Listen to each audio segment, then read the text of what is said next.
let's turn back to this new potential House GOP plan. Can it gain traction in the Senate? Is there any sort of opening there? Let's bring in Republican Senator Pat Toomey of Pennsylvania. He also serves on the Senate Budget Committee. Senator Toomey, thanks for being here. Do you think at this point the only way out of this is some sort of big grand bargain type deal, such as the one I described earlier in the show?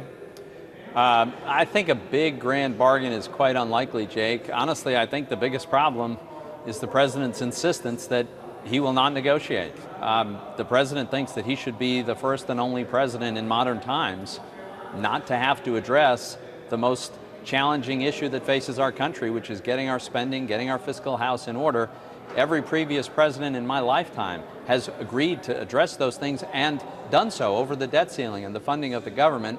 This president thinks that he should have nothing to do with that. That is completely unreasonable. I, for one, and many of my Republican colleagues would be very flexible about the many things we could do to begin to get on a sustainable fiscal path. But when you can't have a conversation with the president until he gets everything he wants, it's really hard to make progress. I don't know that the public shares your view of what's transpired in the last few weeks. Let's put up the latest Gallup favorability numbers on both parties. The Republican Party is down 10% since last month. It is now at a record low in the Gallup poll, 28%. Senator, how low do the GOP's poll numbers have to go before your party realizes the American people does not approve of what Republicans in Congress are doing? I don't think the American people approve of what the president is doing, refusing to negotiate. I don't think they approve of what Senator Reid is doing by rejecting every Republican passed bill. You know, the House has passed 4 different bills. Each in which they move closer to the Democratic position, and Senator Reid chooses not to take them up. Look, I'm as frustrated as anybody is on this. I never thought it was a good idea to insist on the complete defunding of Obamacare in return for funding the government, because I never thought that was achievable.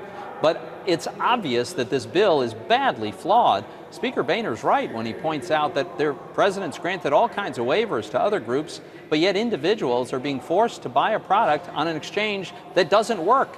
So is it really unreasonable to ask for a delay for individuals and families who are subject to that? I don't think that's unreasonable. I don't think the American people think that trying to alter or improve Obamacare is unreasonable. I think that based on polling, they feel the way you say you do, which is tying this to funding the government is irresponsible and unreasonable. Well, and that's what House Republicans did. Well, you and I disagree about that. I think when people realize that the only vehicle we have to bring this administration to the table on making even some modest tweaks to Obamacare, on doing anything about achieving some fiscal discipline, these are the only vehicles for us. I would remind everybody that it was in 2011, over the debt limit, that the president agreed to spending caps that are scheduled, if we live with them, they will save $2 trillion, which isn't nearly enough, but it is an important start. That was agreed to over the debt limit, and this is the only time we've been able to get this president to agree to do anything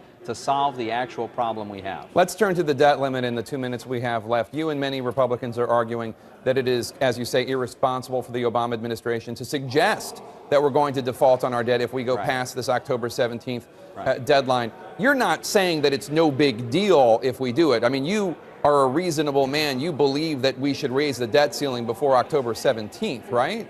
I would much prefer that we find a way to make some progress on the underlying problem and raise the debt ceiling, because it will become disruptive if we go for an indefinite period of time without raising the debt ceiling.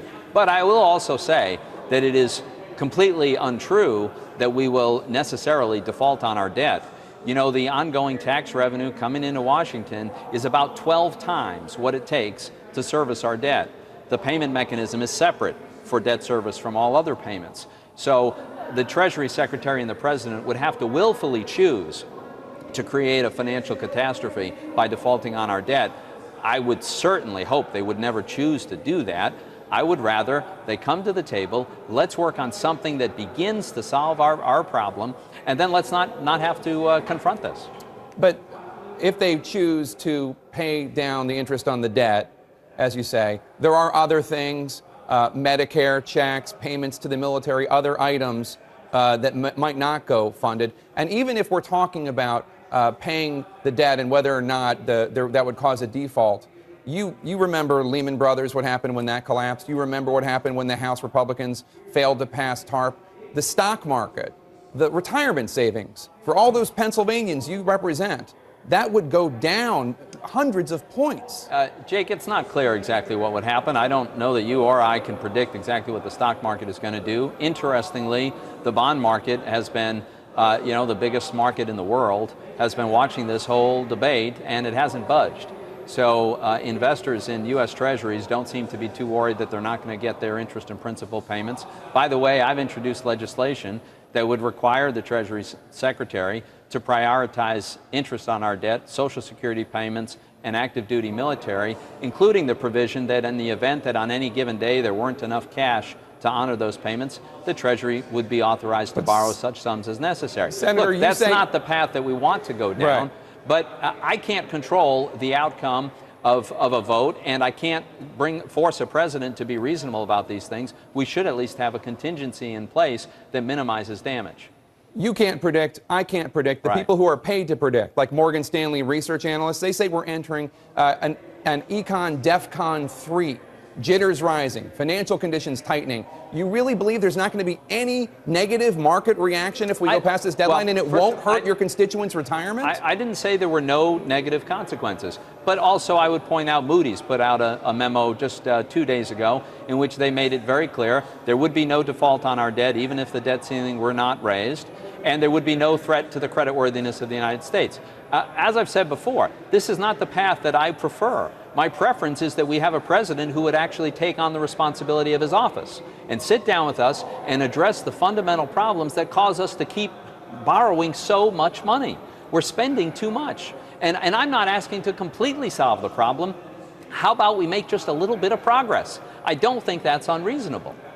Well, I can't disagree with your final point. I really hope that we do make some progress. Senator Pat Toomey from the great Commonwealth of Pennsylvania, thank you so much for talking. Thanks.